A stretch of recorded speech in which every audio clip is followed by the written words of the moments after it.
you back to the debate between Federalists and Anti-Federalists going on right now.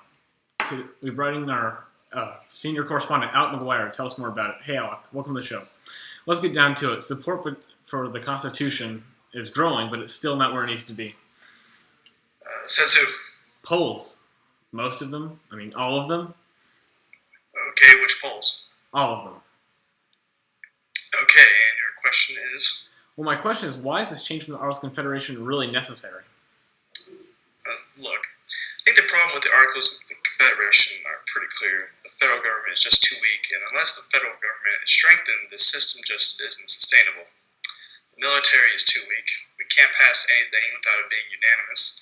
The lack of a uniform currency is hampering the economy. The problems just go on and on. Okay, but why is the proposed Constitution any better than what we already have? The Constitution we are putting forward improves the country dramatically because it balances the power more evenly between the federal government and the state government. It gives the federal government enough power to regulate commerce, raise taxes, create a national currency, and we can now raise an army. A republic, by which I mean a government in which the scheme of representation takes place, opens a different prospect and promises the cure for which we are seeking. Didn't we just win a war to get out from under the thumb of a strong federal government? Isn't this undermining the power that the state and local governments have? I get your concern, and that's why we, the Federalists, started taking the steps to ensure that the majority isn't able to take advantage of the minority, and that those in the minority have their natural rights protected as well in the Bill of Rights.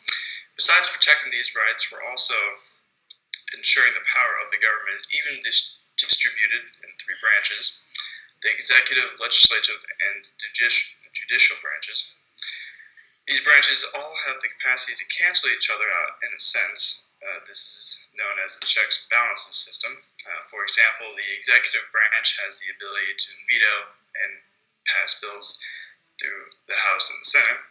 The several departments of power are distributed and blended in such a manner as at once to destroy all symmetry and beauty of form, and to expose some of the essential parts of the edifice to the danger of being crushed by the disproportionate weight of other parts.